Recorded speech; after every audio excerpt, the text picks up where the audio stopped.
Marcus, welcome to Mea Culpa. I am honored to have you on with me. Let me just say something that I say, especially to my regular guests that come on. The hour goes by super quick, so I'm just going to jump right into it. But I am going to say I'm loving that hat, by the way. Oh, thank you, brother. I need me to get, one of those hats. Come on down. I'll get you one. It'll be on me.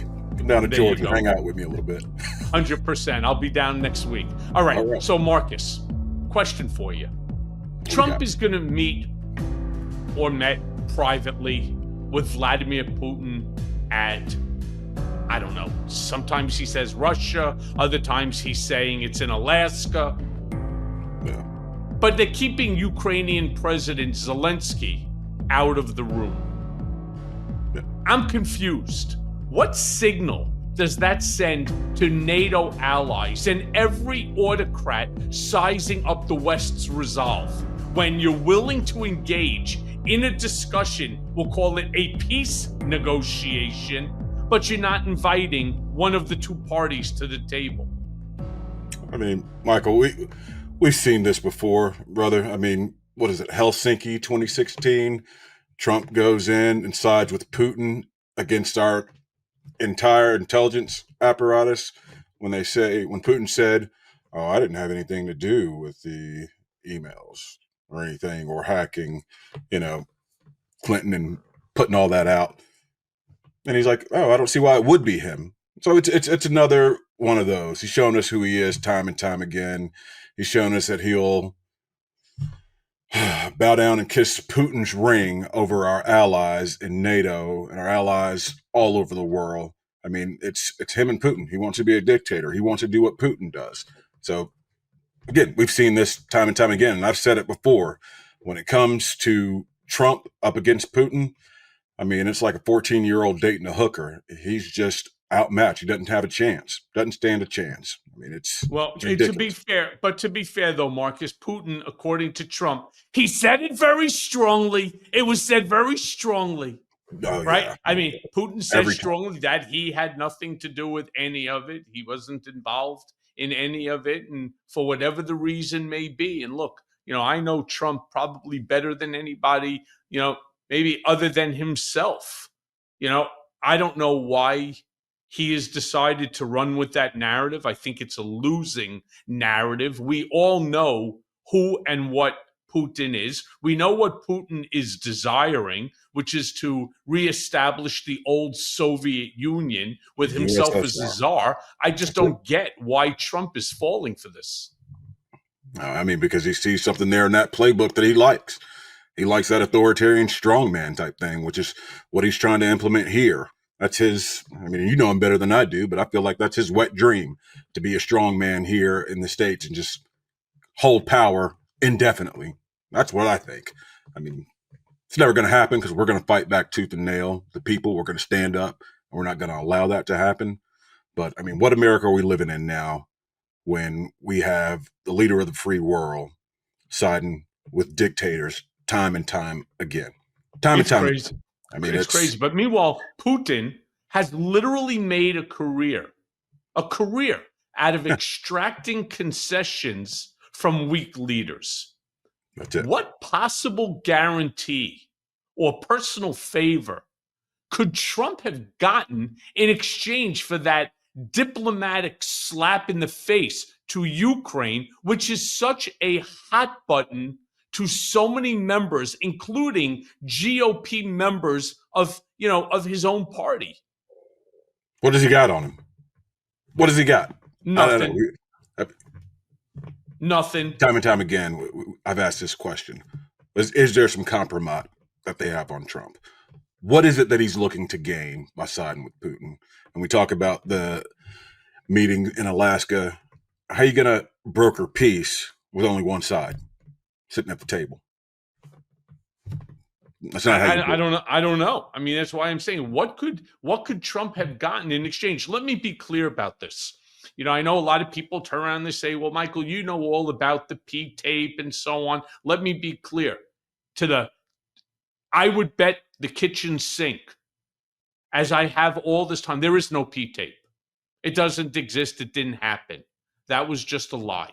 Yeah, we would have seen it by now. Of course. And I've actually tried to find it. I've had people searching for it when I was still part of Trump's orbit. Everyone turned around and acknowledged it doesn't exist. Not to mention, just imagine, and this is Russia, by the way. So, assuming that they brought in hookers and they urinated on the bed, the first question that I asked is, where did Trump sleep that night? He's certainly not going to sleep in a urine soaked bed. That's one. Number two, the next morning, wouldn't housekeeping come in to have to clean that up?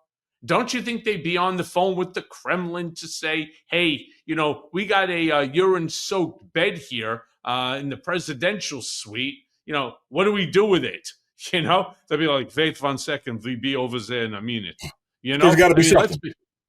There's got to be something, right? It's not this. So I want to know what it is that he's getting in exchange for this beatdown to Ukrainian President Zelensky. Whether it's financial dealings, I don't know what was going on with the proposed Trump Tower, Moscow. There's got to be something that this guy's got on him other than, him just wanting to be Putin and that being his wet dream to be a dictator.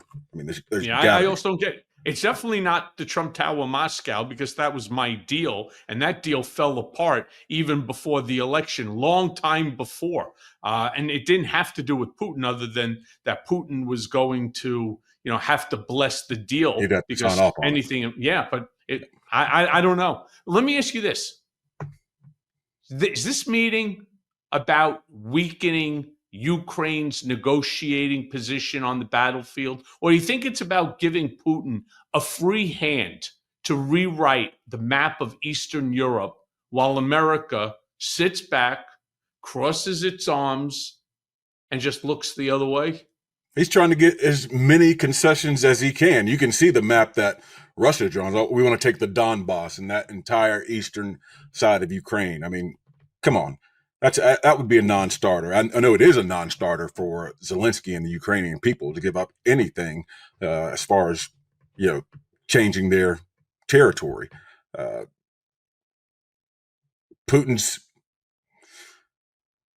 wants the same thing, as we said at the top.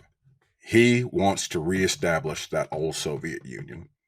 That includes taking all of Ukraine, not just bits and pieces of it, but if he gets concessions, if Trump bends the knee and says, oh, yeah, take this, take that, we're going to recognize your right to the Donbass and Crimea and whatever else. That's the first step. And incrementally, he's going to start taking more. I've said it time and time again. Ukraine is so important.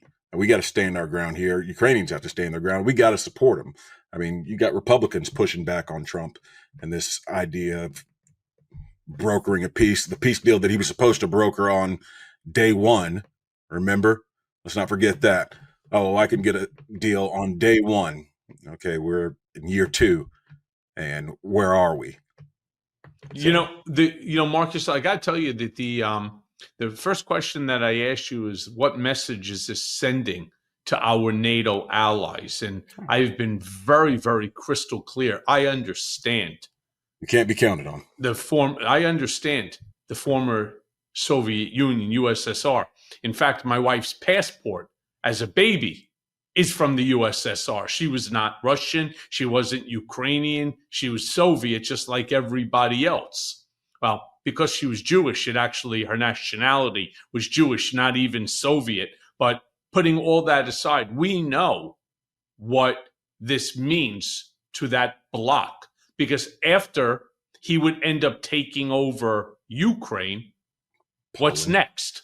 Poland's next, of course, and then the Baltics, right? This is the goal: is to reestablish the entire territory, and that's why I was asking you, what message are we sending to our NATO allies that, hell, you're on your own? We're good for you so long as it has nothing to do with Putin. Is that sort of the message that America wants to give to our Eastern European NATO allies? You got Romania and you've got so many other places where we have military bases, and they're looking at us like, okay, You know, we're next on the chopping block here, even if they're not members of NATO, countries that would like to be in NATO. Trump's sending the message that it's open season when it comes to Putin. We can't be relied upon. He doesn't want to be in NATO in the first place. He wants to dissolve the alliance. Let's start there. All the talk about them not paying their fair share, it's nonsense. It's a distraction. He wants to give Putin free rein and let him do whatever he wants to do at the end of the day. And our allies see that. They see that. Yeah, so, I think it's time for the Europeans to step up and do whatever they can to help protect Ukraine. Which by the way, they are doing, and they continue to do on a regular basis. They engaged in meetings prior to Trump-Putin summit, right? They are turning around and they are speaking with Zelensky, acknowledging that he is in a very bad position as it relates to obtaining armaments and rockets and defensive missiles, so that they will step up and that they will support it. All that this is doing, all of this nonsense that's going on right now, Isolating it just destabilizes America as the superpower of the world, and we're just opening up the floodgate for China to come right in and steal it from us. That's it. That's exactly what's happening. I mean, they've been making moves for a while. They were hoping that Trump would be reelected because it's spelling our downfall. I mean, again, and I'm so frustrated with it. Are we living in the America that you and I grew up in? Nope. Are we living in that America right now? Nope. Some say, fascism and authoritarianism is on its way. I think it's already here. And we've got to go ahead. No, I was going to say, if we're talking about authoritarian, let's just even turn around and take a look at this Trump DOJ. I wrote a whole book on it, turned out to be #6 New York Times bestseller, my second book, called Revenge, how Donald Trump weaponized the United States Department of Justice against his critics. That was his first administration. He has become much more sophisticated. The people who are around him, like Vought over with the Heritage Foundation, Project 2025, they know what they're doing. And this new second administration, DOJ, they have now opened up not one, but 2 criminal investigations into one. It was New York Attorney General Tish James. And the second one against Senator Adam Schiff, 2 of Trump's most vocal critics. So the question I want to ask you, Marcus, is how is this not political revenge under the banner of law enforcement? Oh, but absolutely is. I mean, we talked about this in the first administration, where the guardrails, for all intents and purposes, held because you had people in DOJ, you had people in the Republican Party, even in the Senate and the House, who were willing to stand up. But this time around, there's none of that. They did learn. Project 2025 that we warned about for a year or more before the election, when people started finally paying attention in the last couple of months, when I guess it was Taraji P. Henson went on an awards show and talked about it. But I'd been talking about it for years already. This is what they're trying to implement. They're going to take over. If we let this election slide and let Trump get back into office, he's going to put the right people in place. So now we've got a chance here in the midterms to put a halt to that. Democrats have to flip the House. We got to. I mean, there's just no way around it. Otherwise, it's all lost. And I know I've been saying this since 2021. I've been warning about fascism and authoritarian takeover, and people thought it was fear-mongering for the most part. But now we're living it. We are living it, Michael. Marcus, you'll remember in 2018 when I came out and I said that my biggest fear is if Trump loses in 2020, there will never be a peaceful transfer of power.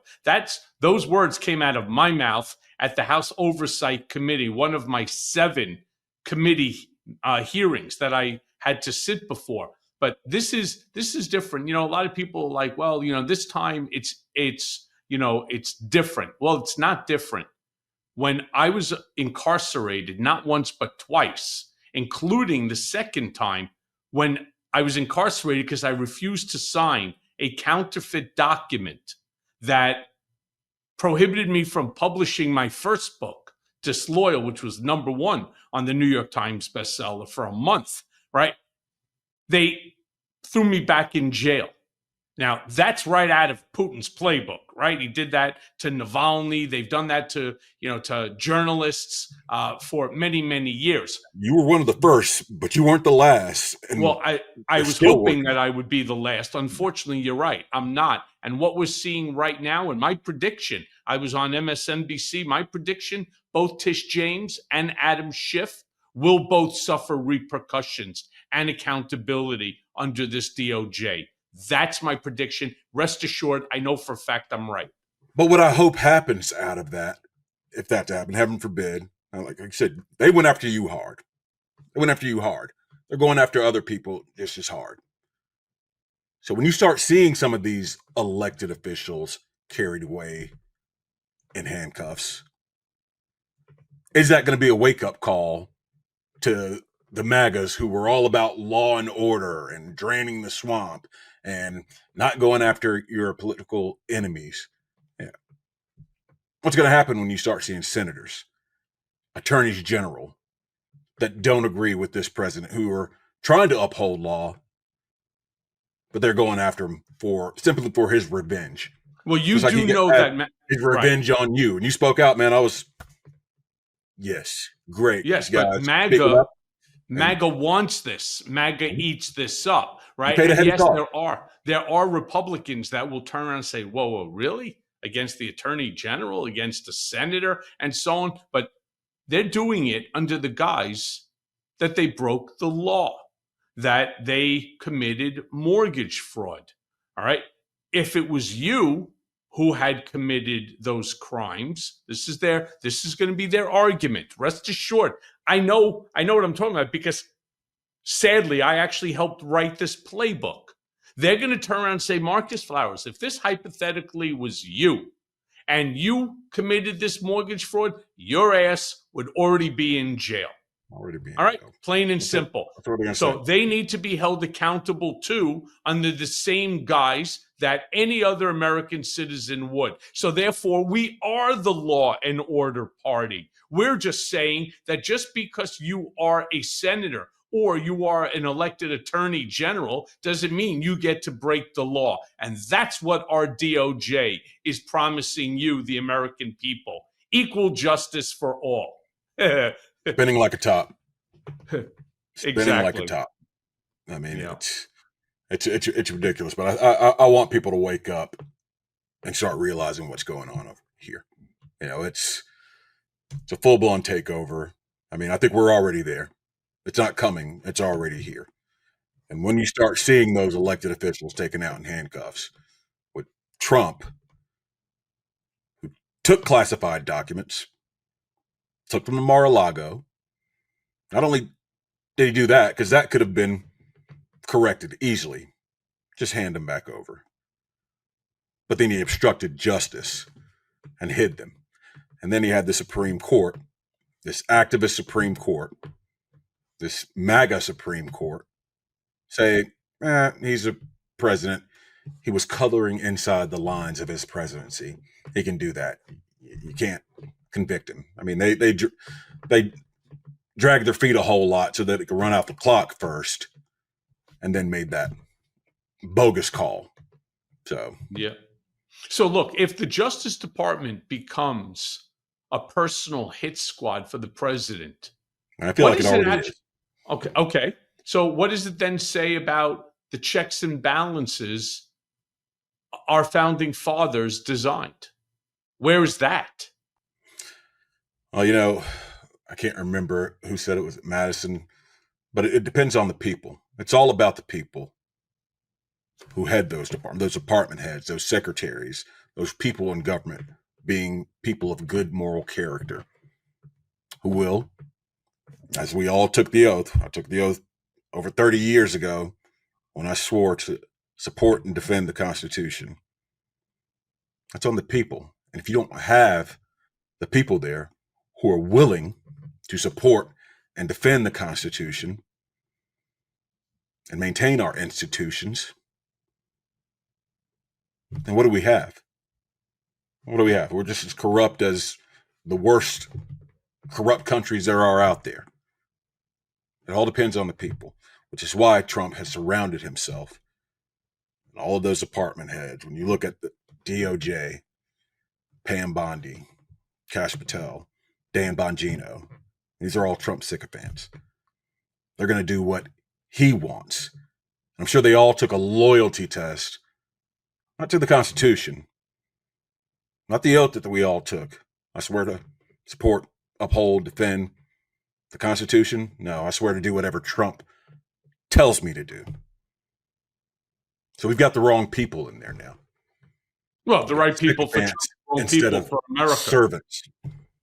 Yeah, I mean the right people for Trump, the wrong people for America. Well, I mean, again, I served the country for almost 30 years, 3 decades. Wow. It was never about me. It was never about a commander or a boss at DOD or the Department of State. It's about the Constitution and serving the American people and what's good for them. Well, look, so, sure. But if you don't get that when you swear that oath, then you're lost. You don't want democracy. You don't want it. Yeah, well, here, I'll tell you what it shows. It shows that there is an unmistakable message coming out of this White House. You cross Trump, and they will unleash the government on you to the fullest extent possible. More so than anybody is even aware that they can do. No, it's meant to send, yeah. And it's meant to send a chilling effect. Of course. But the question I want to ask you is, how dangerous is it when intimidation like this becomes normalized at the highest level? I mean, I think about some of the places I served. Iraq, Afghanistan, Sudan, places where I served, and I saw corruption running rampant and people in fear that they could be, taken off the streets for the simplest thing, not just talking about politics, but be taken off the streets for the simplest thing, disagreeing, speaking their mind. That's what they want. They want that fear across the board. And you got MAGA who, they're all in on that for the most part. That hard 30% right of MAGA who aren't interested in democracy anymore. They want a king or a dictator or an authoritarian. There's that. And in some of the places that I've been, I see that fear is real with people. They're afraid of government, period. Just afraid, won't speak out on anything. That's what Trump wants here. He wants his enemies crushed. He wants to send that chilling effect across the board so that people don't cross him. I mean, and you got these organizations like, you name it, the newspaper, you name it, the media corporation, who are kissing the ring for lack of a better term. You mean like Fox News? Like Fox News, of course, but they helped start this. But you got other organizations who Newsmax, OAN, Christian Broadcasting Network, just to name a few. The newspapers, they're folding. Facebook, Twitter, I mean, that's a cesspool now anyway. Guys folding beforehand, saying, okay, we don't want any of that. We don't want any of the retribution that he's going to bring. So the chilling effect is already there. It's not reached all the way down to the people like you and I who are willing to fight back. But you see a lot of people that they're going after, that they're throwing these lawsuits up and suing people for, What do you mean? I got sued. What? Marcus, he sued me. Miles Taylor, the list goes on. He sued me for $500 million in the Southern District of Miami right? And so on. Ultimately, that case was just dropped by him, but Because they're all frivolous chances lawsuits. are they may end up refiling it again. It doesn't stop me from speaking the truth. Funny though, there are people who don't even want to hear the truth. All they want to hear is, just more stuff about Trump and the danger that these people are doing. And I'm talking, these are Democrats, by the way. The danger that they're doing is they're just giving Trump a reason to claim fake news when you start publishing false information. And then you go ahead and, you try to run with that in order to garner what? An applause? Another subscriber, maybe a paid subscriber? That's fucked up. And that's where this country is falling apart, because Trump will build on that. Like you would take a piece of sand and say that sand represents the entire beach. No, it doesn't. It's just one piece of sand. And if you start making that piece of sand, that one fact that he's right about, and you make that into the whole thing, right? The one tree versus the forest ideology, that's where we're screwed. But Michael, you and I and the likes of Miles Taylor and people like that, we're not just normal people. We're going to speak up. We're going to speak out. We're going to continue putting ourselves out there. And we need more of that. We need more of that. But not everybody's like that. You got to understand, when they come after certain people, that's going to chill a lot of other people. They're going to say, I want no parts of that. We see it happen time and time again. But we got to keep stepping out there on that ledge and just going for it.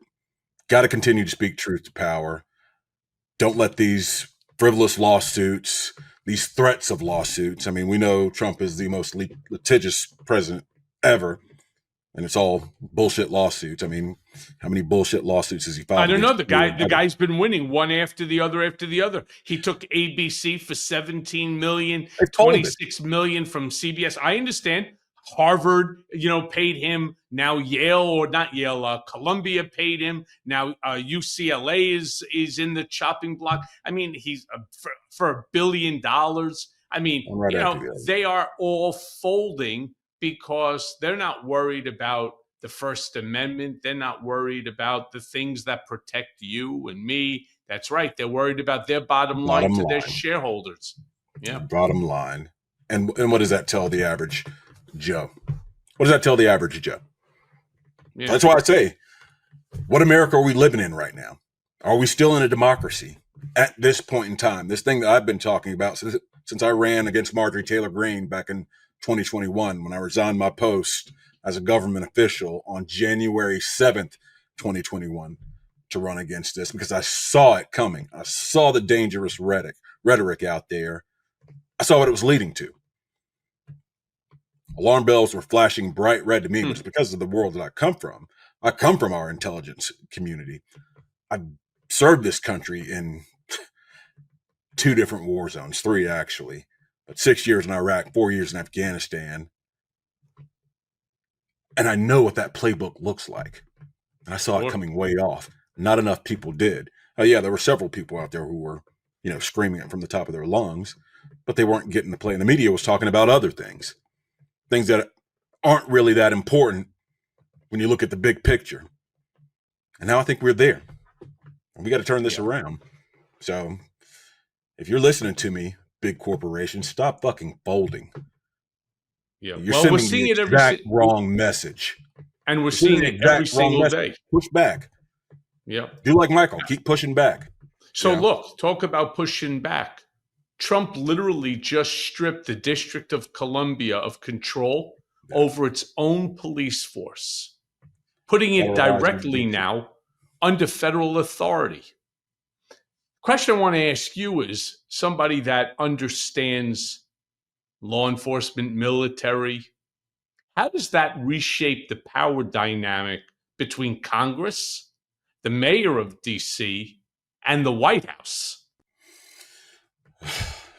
Okay, so let's take it back to what's the guise that Trump felt that he needed to come in and federalize the DC workforce, because one of their Doge guys was attacked by a little girl and a guy, And okay, crime is out of control. So I'm going to federalize the DC police, which I didn't think was legal in the first place, but DC's its own thing. I guess he can. When you look at history, it doesn't repeat itself, but it damn sure rhymes. You go back to 1923 and look at the beer hall push.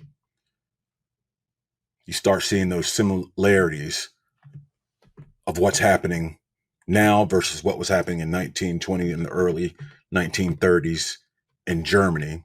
You see how Hitler's party, they revolted, they were kicked out and arrested. Same thing, they were arrested and sent, after they did their putsch, but then they were voted back into power because, oh no, this guy's no longer a threat. People thought Trump was no longer a threat. Him taking power in DC, sending National Guard into DC, we can do that in any city now. He's proven it time and time again. For a little unrest over a couple of blocks in LA, he did the same thing. When they start showing up in your communities, people, all over the country, a president seizing power from states. Now remember, this is a party that are always going on about states' rights and send it back to the states. But when it suits them,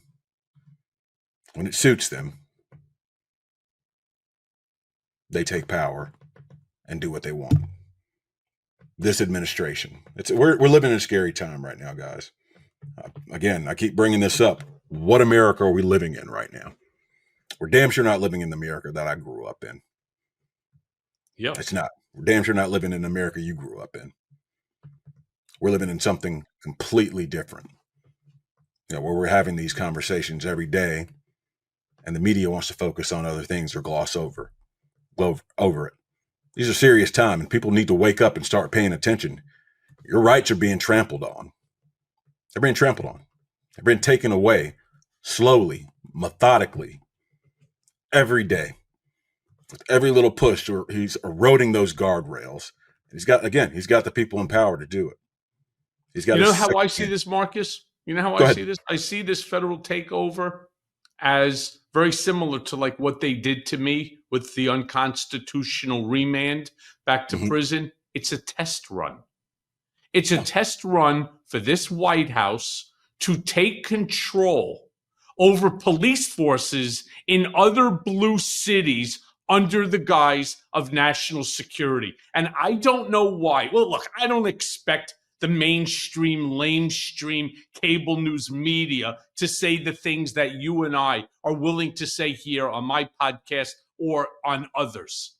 I am saying emphatically, as you are, that right now, what you are seeing in DC is a test run. And I understand DC, because it's a district, it's different than a state, doesn't matter to Trump.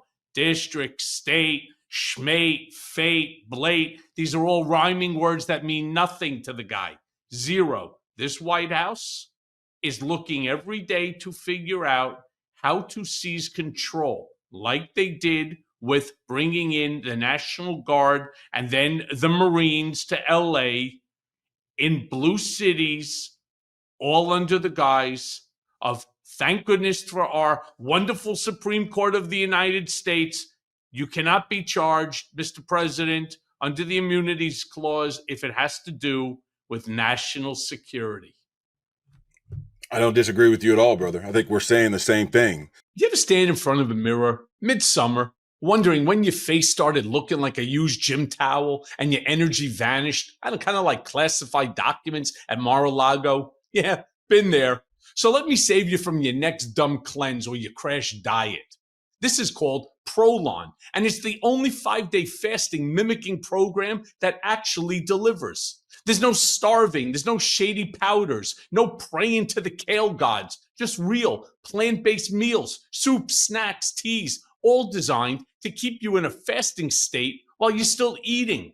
What it does, it tricks your body into burning fat, repairing cells, and basically turning back the clock without needing a time machine or Botox. And now there's Prolon Next Gen, 100% organic, better taste, and ready to eat. Developed by top scientists at USC's Longevity Institute and backed by legit research. I mean, it literally triggers autophagy, a Nobel Prize winning cellular cleanup process. So yeah, your cells go through a spa day while you sip soup. So look, when I need a reset, and I mean really need one, Prolon's the only thing that works. It's convenient, it's backed by science, and you know what? It doesn't make you hate life. So right now, Mea Culpa listeners, you're going to get 15% off site-wide plus a $40 bonus gift when you subscribe to Prolon's 5-day nutrition program. So go right now to prolonlife.com/mea culpa. That's Prolon, PROLONLIFE.com/mea culpa to get your discount and your gift. Look good, feel better, and tell your metabolism to wake the hell up. So it's little bitty incremental chipping away at the norms. She's been doing it for years now.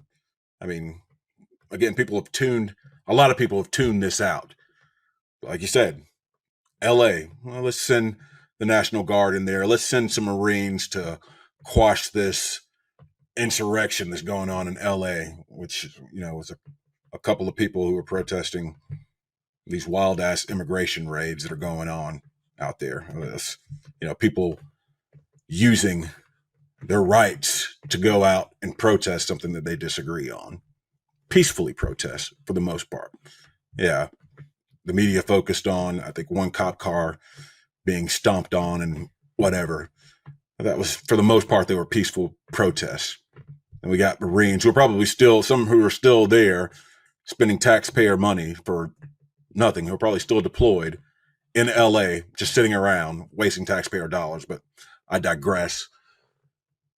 And now federalizing the DC police force, which, I have some friends who are in the DC police force who, are like, oh, so I guess we're federal agents now. They don't know. It's crazy. What's scarier than all of that? When Trump comes out and he makes these sort of over-the-top statements that all these folks in DC, whether it's the homeless or the people in the blighted communities, he doesn't like the way the neighborhood looks, therefore they need to be removed. This is really something. Then he came up with this line, and I've heard it before, which is so insane. I have to say it to my listeners. If they spit, you may hit. So he's basically telling these police officers, right? No holds barred now. You're in a bad mood. Somebody refuses to turn around and to move there, standing on a street corner, which is freaking constitutionally protected, right? And you're saying something, they have the right to beat the shit out of you with or without a baton, simply because they're going to make the claim, oh, well, you spit at me. Let's be real about it. The crime has to fit the punishment. If you are standing up because you don't like an immigration bill or an executive order in this case, and you're yelling at this police officer, and while you're yelling, let's say, a piece of saliva comes flying out of your mouth, ends up on their shield, this now gives that officer the right, male, female, old, young, doesn't matter, the right to beat the living shit out of you. And that's what Trump wants to see. Again, it's all about the promotion of fear. He wants people intimidated. Fear from standing up to rights, fear from standing up to executive orders, fear from doing anything other than agreeing with the almighty leader. He wants people people from certain groups to be intimidated, whether it's black people, young people who disagree with his immigration policies or his policies when it comes to the war in Israel. He wants you afraid. He wants you intimidated. People in DC, again, a majority black city, who he's probably stopped just short of calling a shithole country. Let's be honest. He wants us intimidated. He wants us silent. He wants us to be sheep and just go along with it and watch our democracy slip away from us. That's what he wants. I mean, I think it's probably also his wet dream to be able to run for a third term. I think he's probably going to try it. They're probably going to try and figure out some way that he can run for a third term. Probably. Probably. You don't want to take the bet against that one, do you? I'm not taking. I'm not a betting man, but yeah, I'm not taking that bet. Yeah, either smart way. Man. Smart man. But I mean, you're talking about, for example, putting loyalists in these various different positions, as many people had seen over the course of the past 2 weeks or so. There was a whole issue here as it related to the labor statistics, the numbers.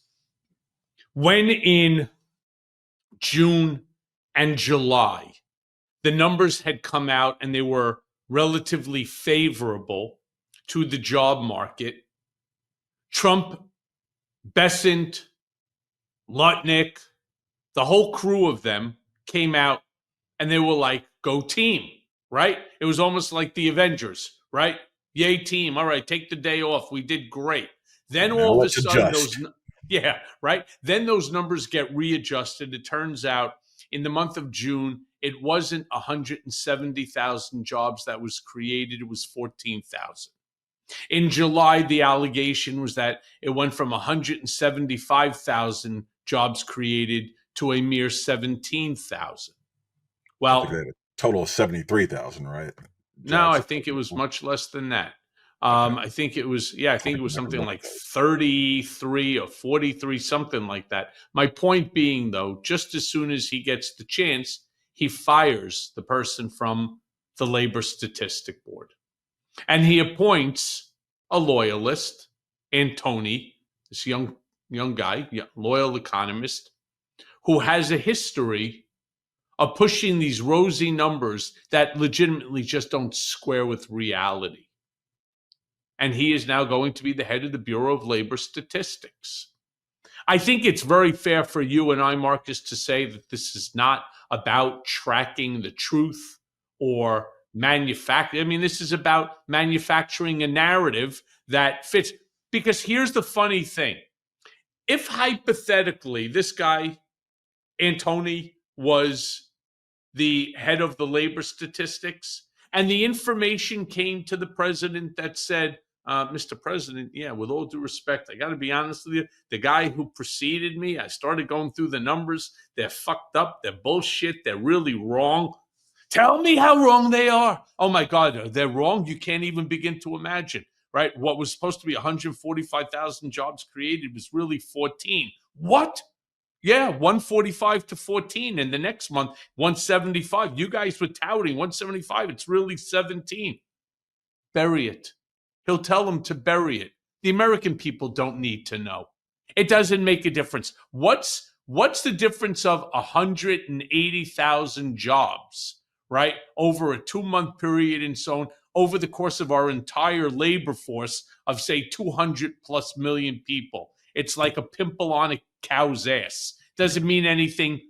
Don't talk percentage about point. it. What do you think? Right. It's a rounding error. What do you think this kid is going to do? I mean, we already know the answer to that. I mean, this is just a part of the continuation of keeping people in the dark, feeding them shit, which they're going to try and treat us all like mushrooms. I mean, he's going to do whatever. If he's a sycophant, he's going to do whatever he can to please the boss at the end of the day. That's what he's going to do. He's going to say, well, what do you want your numbers to look like? It's going to be rosy optimism, even though over the Fed, we're going to see we're sliding into an economy or a recession right now. But they're going to show, put on the rose-colored glasses, guys. It's all good as far as the Trump administration is concerned.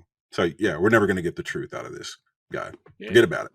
They're going to turn around and going to say, Marcus, you're wrong. The country's doing great. You know how I can tell you, Marcus, that the country's doing great? You want me to tell you how?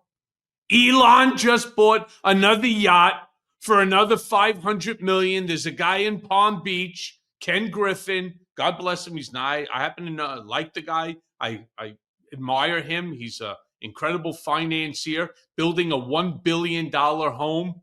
If the country wasn't doing great, how is it possible that these people billionaires are building?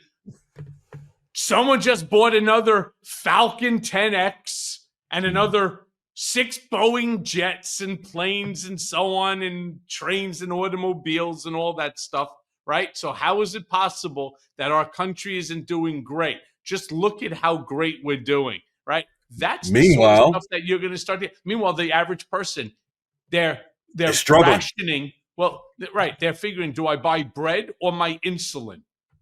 Yeah.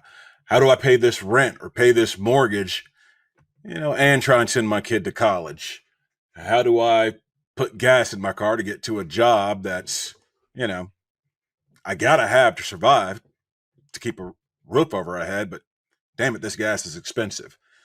Food is expensive. I mean, whatever happened to Joe Biden? Look at the price of the eggs. All that went away. But you know what hasn't gone away? The price of eggs haven't come down. That's still there. And the price of everything is going up. Well, actually, the price of everything. But hey, you're right. Billionaires are doing well. They just got a huge tax cut. That's permanent now. Right. And this tax on tips that people got, well, that'll be gone in a little while. And you only get so much of that tax back. So, guys, hooray for the billionaire. Those service workers who are getting the tax on tip now, and enjoy that little bit that you're going to get, because it'll be gone soon. But billionaires, they got a new jet, they got a new yacht, building a new building. They're doing great. They're doing great. So, yay. Yay is right. But meanwhile, the only thing I'll push back on you, the price of eggs actually have come down, but that had nothing to do with Trump. It has nothing to do with Biden. It had to do with the bird flu, right? There was a bird flu that basically they had to put down 17 million egg producing chickens. All right.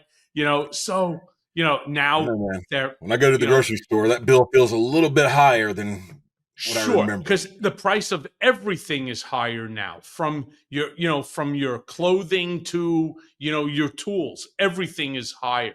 And of course, we have the tariffs to thank for it. But I do really want to ask you is how dangerous is it when literally the person who is deciding how we count jobs and wages is somebody who has already demonstrated that they are prepared to cherry pick or just even outright bend the data to fit Trump's political wishes and wants.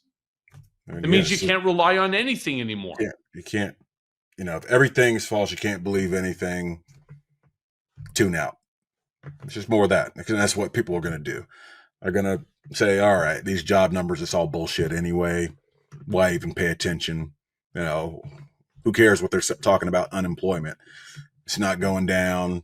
It's not going up. It doesn't matter to them anymore. That's what they want. A public who's just tuned out because, it's all bullshit anyway. It's all lies anyway. So why even bother? That's what they want. But that's the exact time where people should be tuning in, pushing back, and getting your asses out there and voting. Yeah. People who said they couldn't vote for a Democrat or couldn't vote because it didn't matter. Both sides are the same. Or wouldn't vote for a black woman, right? So I mean, let's get real. Yeah. 77 million Americans chose not to vote. The same number of Americans that ended up voting that gave Trump back another administration. And shame on us, right? I mean, you got to just say that. And again, look, if you believe in Trump's agenda, if you believe in the Project 2025 agenda, I will never tell somebody who to vote for, why to vote for somebody. I'll give you my belief. I don't believe, that, the tripartite system of government should be destroyed. I don't believe that the executive branch is supposed to be the all-powerful Wizard of Oz. I just don't believe in it. I don't believe that. Yeah, I mean, I just don't believe in those things. And somebody who does, well, let's just say that we sit on different sides of the spectrum here. But I'm not going to tell you, if that's what you believe, that you want to be ruled, that you want to be led around like a goat, well, or a sheep. By all means, knock yourself out. But what bothers me is, don't be apathetic. Don't be the sheep hiding in a closet. Get out there, vote one way or the other. So at least that way, you can't come to the table late and say, yeah, I don't like what Trump is doing, but you know what? I didn't vote for him, but I couldn't vote for Kamala either. That's just unacceptable. But Michael, you touched on something very important right there. There is a not insignificant portion of people living in this country, Americans, let's go ahead and say it, Americans, who are no longer interested in democracy. They're no longer interested in it. They don't want it anymore. It doesn't work for them anymore, quote unquote, work for them anymore. And people having equal rights doesn't work for them. They don't want that. And that's a very not insignificant number, which means what should be happening is the silent majority of us who do believe in democracy, who do want this country to live up to its highest ideals and be better and treat people more fairly and take care of working class people. You can't make excuses for why you're not getting out there and voting, because you see what's happening right now. Mm-hmm. We've lost it. I honestly don't feel that we're living in a democracy right now. Well, we're really not. At the very beginning of something that's very bad, authoritarianism, which can lead to this guy having power indefinitely. Well, you know what they call that? Already trying to make it to where a party has power indefinitely. We are rigging the game and eroding the guardrails. They call that, Marcus, a constitutional. They call it a constitutional dictatorship. Constitutional dictatorship, which is like what Russia is right now. Hey, let me ask you a question, because the hour's coming. Again, I told you it goes right really quick. So we'll talk about our tariffs. We were just talking about how everything is more expensive, from your hat to your, to your earbuds and everything. Well, once again, Trump just delayed that next round of tariffs on China, which is basically our, number one trading partner in the entire world. There's only like really 8 or 9 countries that make up the bulk. And of that bulk, 80% of that comes from China alone. But they just delayed it for yet another 90 days, right? And I don't know whether or not it was some economic calculation, whether or not it was a political stunt for, we'll call it, this upcoming midterm elections, or maybe a favor to some business allies. I don't know. But I will tell you that once again, right after the announcement of that 90-day delay, here come the meme wave of Taco Trump all over again. Taco being an acronym for Trump always chickens out, where this entire online culture turns to a real trade and foreign policy issue. It turns it into a punchline. Yeah. How did Democrats take advantage of this? Well, listen, I've said this time and time again. Government is serious business for serious people, which means you can't take these things so lightly. And these memes and things, yeah, it's cute, it's great, but it serves as you said, you're making light of it, but this is serious stuff. We're just making he always chickens out. It's all smoke and mirrors with these guys. It's all smoke and mirrors with them. They're deflecting from something. They're finding some way to hurt you, but bringing your focus to something that's, not really what they're doing at the end of the day. So, yeah, I get it. The memes, things, Taco Trump, it's all fun and good, but this is serious stuff, man. It's our livelihoods we're talking about, it's our democracy we're talking about. And we got to start taking this stuff seriously. I mean, we can't play with it. I mean, that's just how I feel, me personally. I don't make light of any of it because I think it's If we don't start pushing back in real ways and doing things to protect this democracy, we're in trouble. We're in trouble. So I make light and make fun of none of it, because I'm always looking for, okay, what are they distracting against? Because it's always about pulling the wool over people's eyes or distracting from something that they don't want you to see. Right. I say, stay focused. Keep focused on what it is that we should be doing. We should be having focused actions with focused objectives. FAFO. Think about that. That's the name of our. Exactly. Our so Malcolm Nance and I started. So exactly. She's a friend of yours, I know. He's a good friend of mine as well. So let me ask you this, because the hour, like I said, goes by. Last question. If you had 60 seconds, I'm going to make an ad out of it. If you had 60 seconds to tell every American, as a soldier, as a individual who's running for Congress, as a concerned citizen, you have 60 seconds to tell every American what's at stake right now, today, in the clearest, bluntest of terms possible. What would you say to them? People, when you talk about life, liberty, the pursuit of happiness, having your kids have a better future than the one that you had,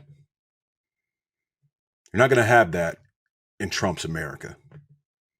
If you don't stand up for democracy, your freedom, your rights to choose the way you want to live, where you want to live, how you want to live, all that's being taken away by this administration. It's being slowly eroded right under your very eyes. At the end of the day, the message is, wake up, America. Because if you don't, you're no longer going to have a country to wake up in. Well, Marcus, that would be the gist of the message, brother. Well, it's a great message. It's a true message. I mean, we're watching the erosion of norms, whether it's Roe versus Wade, whether it's the Obergefell case, which is now up on the block, the Blossingame, I mean, these are all cases that will affect a large swath of this. You're a lawyer. You know what not posse comitatus, but stare decisis. Stare decisis, sure. Yeah. Well, Marcus, there are no norms anymore. No. And I thank you for joining me on Mea Culpa. I am definitely coming out to Georgia over there. And yeah. Come hang out with us sometime. I will. I'm going to come out, hang out with Malcolm too. With the three of us will get together. And I'd like to try to figure out how to maybe engage with people in the red districts in the area. This is the only way to keep preaching to the same individuals again and again and again and again. We already got them.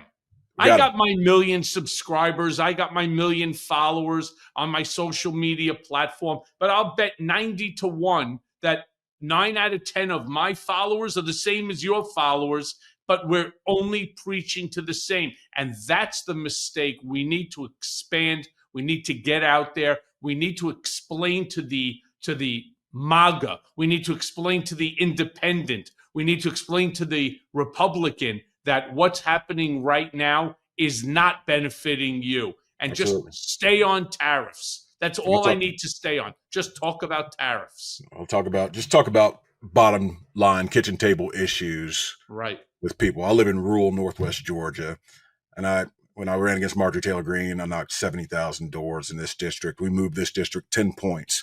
But that wasn't just by talking to Democrats, because we didn't have that many Democrats in this district. I talked to independents and Republicans alike, so that's what you got to do. I talk about it all the time on my With All Due Respect Substack and everywhere else you see me. We've got to reach out to these people, but we got to do it in a respectful way and respect that people have different views and try and meet them where they are. And then bring them towards us. It's not as hard as you may think, but we got to start doing more of it. And I appreciate the fact that you said that, Michael, because that's Thank you, my friend. The truth. Thank you, my brother. Good to see you, and I'll be seeing you in person soon. God bless you. See you next time I'm in New York, and you come down to Georgia. Come hang out with us. That's a deal.